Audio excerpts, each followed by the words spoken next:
Hey everybody, this is Brandon again from Top10Gamer.com. Today we're going to take a look at 2014's most anticipated RPGs. Now you may not know this, but I'm not one of those gamers that likes to stick in just one genre. I really love RPGs, RTS games, FPS games, pretty much any game that is good. Anything that I like to play, I'll go do it. It doesn't matter what genre it is. But you know, there's a little bit of a special place in my heart for RPG games. When I was young, I played the very first Final Fantasy, man, and I was hooked. That was like the best thing in the world to me. You know, I've got a couple older brothers, and we would play that thing till our eyes bled, and it was just the greatest thing ever. And when Final Fantasy, I think it was like 2 or 3 came out, my parents, we were living out in the country, they decided the house wasn't big enough, so they gutted the basement, they lifted up our house entirely, and put stilts under it. And I actually lived in an RV for an entire year. You know, that along with having cows in our side yard with an electric fence around them really made me a pretty cool kid when I got on the school bus, let me tell you. Maybe not. And anyway, so what did we do when we didn't have access to our TV and we want to play Final Fantasy 3? Well, that thing was jacked up on stilts, so we put up a ladder to it, snuck up an extension cord to our TV while the house is still on stilts, crawled across a rickety porch into the house, and played that Final Fantasy game until we dropped. Man, those were good times. But anyway, that's a little bit how I got hooked on RPGs, and I just wanted to talk about a few RPG games that are really drawing my interest this year in terms of action RPGs and MMOs. Before I go on, I want to mention that this list isn't in any particular order, and it could, you know, change throughout the year on the write-up that I have. If you're new to the channel, I do a write-up for every video that we have, and I like to throw polls on there so you guys can give me feedback about what you think would be the most anticipated RPG of 2014. So I'm going to mention 10 games that I really like. There might be one on there that you feel is missing. You can share that with me in the comment section here. You can share it with me at facebook.com/top10gamer, and you can share it with me on the write-up as well. Okay, so the first action RPG I want to mention is The Witcher Wild Hunt.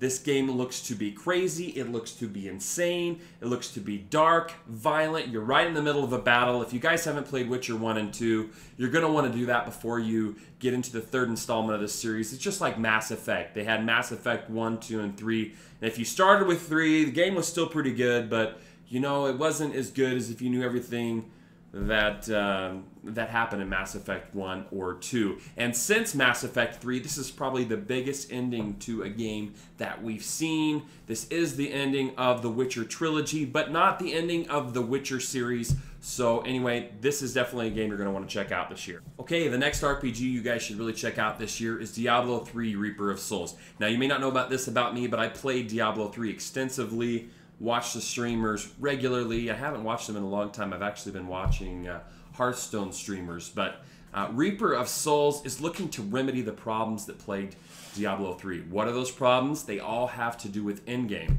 What kind of endgame problem? Well, there is no endgame. And so, you know, with a ladder reset system in place, with the auction house being eliminated, with a new class, a new act, it looks like we're going to get a lot of enjoyment out of Reaper of Souls. Okay, so the next title you guys don't want to miss out on this year is The Legend of Zelda for Wii U. This is a brand new game. We don't even have the title for it yet, but we do know that Nintendo's been working on it for 4 years and that they've never spent this much money on A Legend of Zelda. Now, as far as dungeons are concerned, there's going to be about the same amount of dungeons, but these dungeons are going to be like epic, you know, as much as 3 times as big as the older areas. So you're going to get a 1080p Zelda game, and it's going to be bigger than ever. Okay, so the next game on the list that I'm completely stoked about is Final Fantasy 15. This game from Square Enix, if you guys aren't familiar with that developer, was originally branded Final Fantasy Versus 13.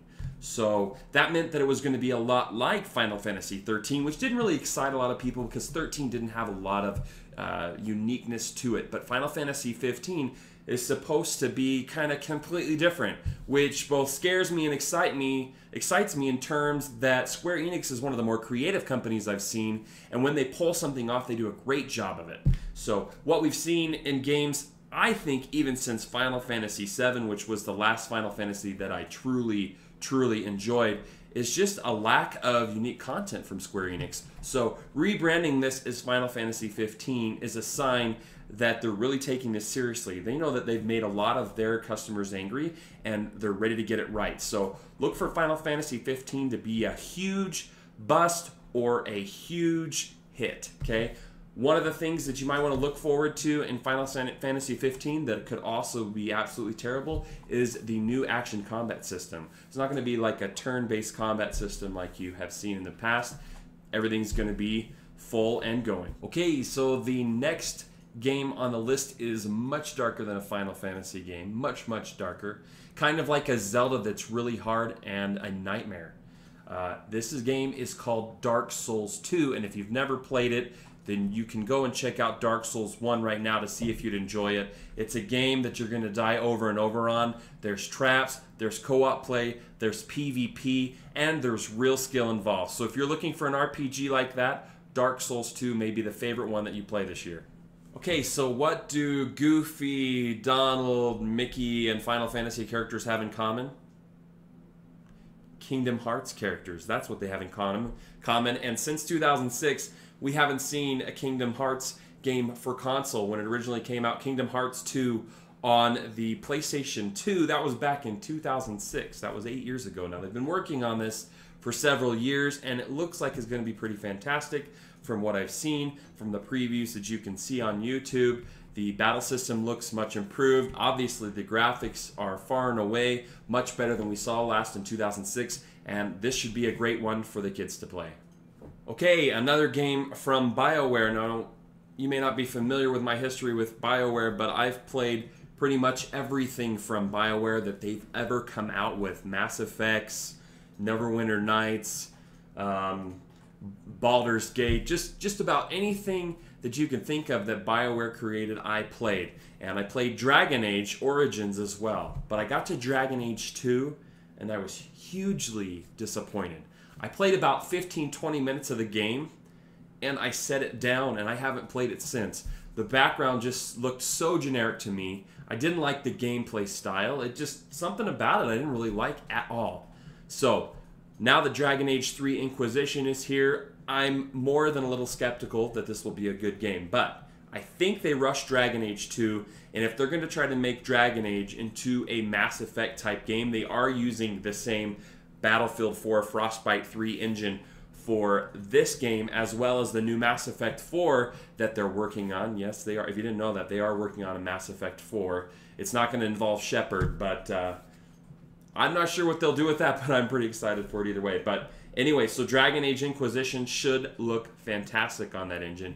If you haven't seen Battlefield 4, check that out, and you can get an idea of what this engine is capable of. If you go online, you can also take a look at the Dragon Age Inquisition screenshots. I'll post some here as well. And overall, I think it's a game to be excited about. I'm cautiously optimistic and should be one to look forward to in 2014. Okay, so this next game should satisfy the cravings of every Baldur's Gate, Icewind Dale, D&D fan out there right now, because Obsidian is working on Pillars of Eternity, which is another one of these types of games, 2D games where you stop, you make your decisions, you cast a spell or whatever, and it's supposed to be more in-depth than any game like this that has been out there so far. Something that I'm looking forward to, even though graphically it doesn't look as good as some of these other games. It should be a challenge for your mind in terms of how you solve different situations with different characters, how you level up those characters, and I just really enjoy games like this, so I'm excited for this throwback style RPG. Okay, so there are two MMORPGs I'm really excited about this year. Of course, skeptical like I am with any RPG, as I should be, because there's so many fly-by-night RPGs out there that I can't even stand it. You know, if these companies just put them together right, didn't make them pay to win, then there'd even be some great titles, you know, like Neverwinter last year. That was a fantastic title. I really enjoyed it, but then when I got down to it and saw all the issues with pay-to-win stuff, I just couldn't play it. So This year we've got Elder Scrolls Online. Now, from what I'm hearing from the beta, people that are in the beta aren't allowed to talk about it, but I haven't signed a non-disclosure agreement because I'm not in the beta. From what I've heard from friends, Elder Scrolls Online right now is not optimized. So it's a beta, it's not optimized, and it's laggy. So, and it needs more color. So I'm skeptical about Elder Scrolls Online, but the Elder Scrolls games are so good that if Bethesda can just see the problems they have with this game, make them right before launch, take longer if you need to launch the game. It's not worth throwing away an entire MMORPG. Just get it right and then release it. Understand the gamers want a smooth gameplay without lag. That's all we're asking for. The next game is, I'm getting much better reviews from friends, and that's Wildstar. It's got amazingly unique characters, a really bright world, and just a very unique style of gameplay and battle. So if you guys are looking to play a new MMORPG this year, my guess is that Wildstar will be the better of the two, but Elder Scrolls Online might sneak up there if Bethesda can fix a few of those problems. Okay, so before you go, don't forget to check out my write-up below and vote for your favorite RPG of 2014. And by the end of the year, we'll have a really good idea of what that list is. Is there something I left out? I'm sure there is. You know, I know X is a big game coming up. We don't have the official name for it. But, you know, I didn't know enough about that game and some of the other games that were out there where I was comfortable including them in this list. Let me know what you're looking forward to in the comment section below. If you have a question, go ahead and go to facebook.com/top10gamer. I should be able to help you there. I also answer a lot of the comments in the section below. Again, like and subscribe, and we'll see you next time.